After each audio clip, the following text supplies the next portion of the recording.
So writing Deirdre of the Sorrows, I had a number of different sources. And like I mentioned in the other video, what I do is I read as many versions of a story as I can to get a feel for what the main details are, for what the most important parts of the story are. And then I make my own version. It's completely fictional, it's completely mine. And it's definitely informed, informed by others. And I was reading a lot of the Irish sources, which tell the tale more or less in the same way. It's very much a love story, and at the end, Deirdre and Nuisha, two trees grow up and they intertwine. It's this love conquers all kind of feeling that we have at the end of the story, which is lovely. I don't completely agree with it. I don't. Well, I don't want to give too much of the story away.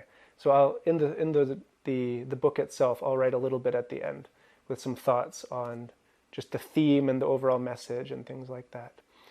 So the Irish version tends to portray it as a very much a love story, and these two lovers, they have to flee the big bad king. Fair enough. And by chance, I came across a version from the Highlands.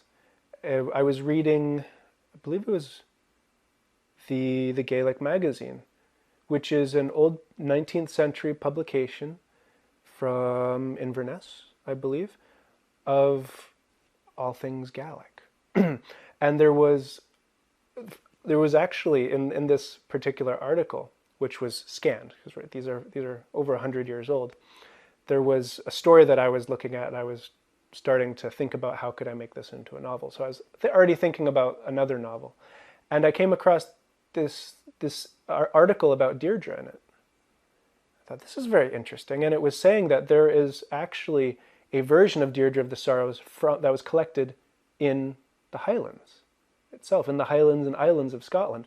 And before that, there were no recorded versions, which is very interesting, of this mythological Irish story. So I was intrigued. I thought, well, I'm still working on Deirdre. I'm working on the second draft, third draft. What could this Scottish version be? So I read it, and it's fascinating. It's, first of all, the language in it is very beautiful. It's very poetic. And you have such strong similarities.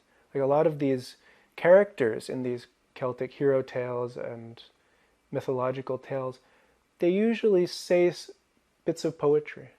They express themselves through a quatrain, for example.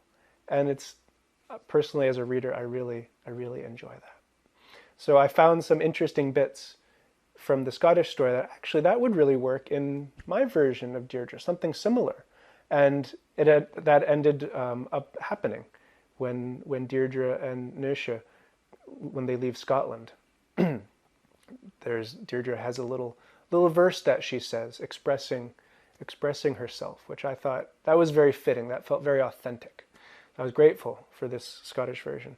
But the main difference I found that was actually quite key to my own version, quite inspiring, was that the Irish version, love story, pretty linear. The king knows about Deirdre from when she's born, and he makes plans to kind of keep her locked away for himself. In the Scottish version, she is just this beautiful daughter of a poet, and they live in a hill. Deirdre and her foster mother, they live in a hill, and they just have a good life there. And the way it's described is as if they're fairies, right? As if they're nature spirits. And I found that quite interesting. They're otherworldly. They're not living in a fortress, right? They're not living in, as other humans would. They're actually living out in the middle of nowhere in a hill. Fascinating. And then, that's not it. That's not all. Then a hunter comes, and he gets caught in a storm, and he hears the women talking, and he hears music, and someone's in the hill. So he's going to die from being exposed to the elements out in the weather. It's so harsh. So he says, let me in, let me in. Eventually they let him in, and they take care of him. They give him food and a warm place to stay. He dries his clothes, and then he goes on his way the next day. And he ends up in the king's capital city. And he ends up saying to the king, hey, there's this beautiful woman in a hill. And the king says, really? And then he goes, and then he becomes obsessed with her. It's quite interesting that Deirdre and the king had no idea each other existed until this random hunter came through, met Deirdre, and then went to the king. And in my version, I was thinking of a way for Deirdre to find out about Nusha, about the man she falls in love with, how he exists. And in the rough draft, there are a couple options, and it didn't fully make sense. My editor, she said, why on earth would a cook know about local warriors? She had a good point. So like, well, what could I do? What would make sense here? And does she question visiting warriors? How does she find out? Because not many people come to her, the place where she's kind of hidden away.